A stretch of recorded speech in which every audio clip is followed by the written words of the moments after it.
Have you ever looked down at your leg or your arm to find some cut and you have no idea where it came from or how you got it? So you put a Band-Aid on it and a few days later it's gone. It's all healed. And you don't even think anything of it, of the amazing process that caused this to happen.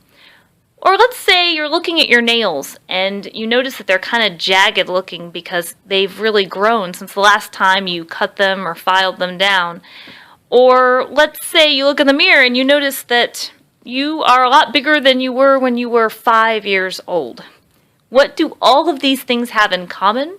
All of these things have one thing in common, and that is mitosis.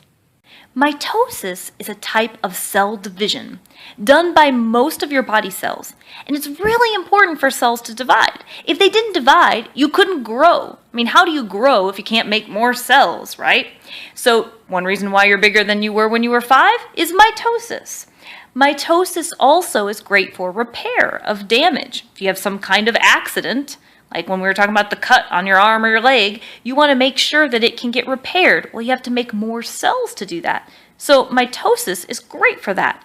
What mitosis is not, okay, it's really important to understand what it is not. It is not a process that makes sperm or egg cells, because that is something called meiosis, which sounds very much like mitosis, unfortunately, but it is a different process. Okay? Mitosis is only done by body cells. Mitosis also makes identical cells. That is the goal, is identical cells. So if you're trying to make more skin cells to replace worn out or damaged cells, you don't want to start suddenly making stomach cells there. That would be ridiculous. You want to make sure you have identical cells replacing what was lost.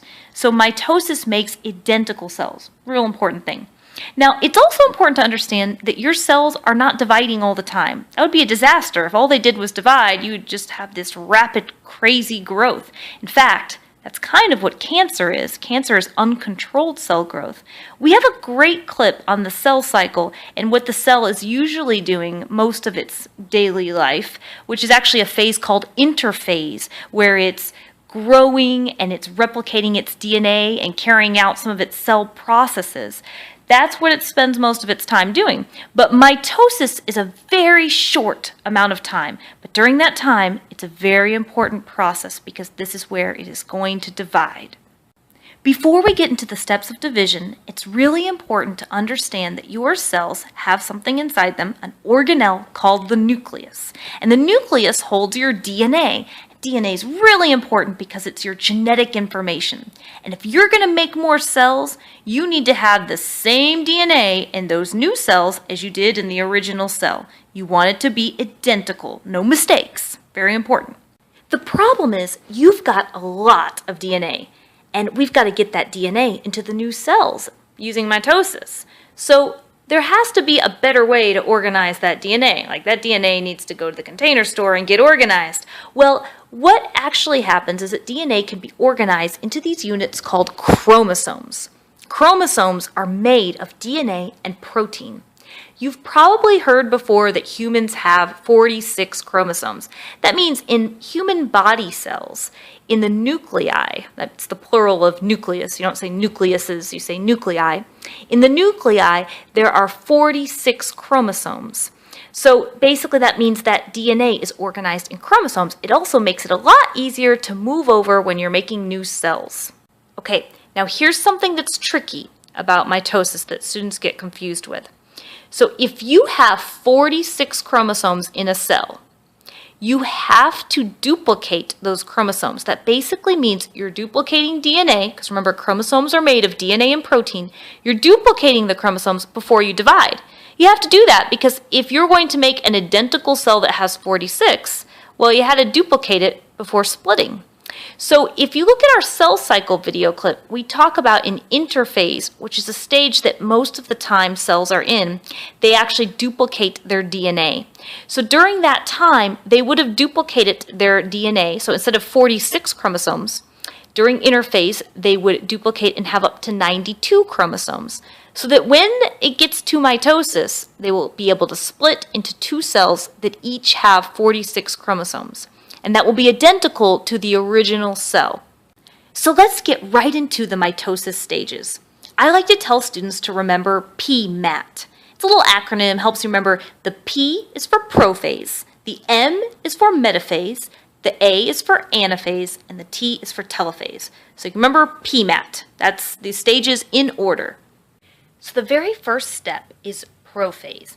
Prophase, because it's the beginning step, the nucleus is still there, and it's going to go away in a little bit, so this is a stage where it's actually still there.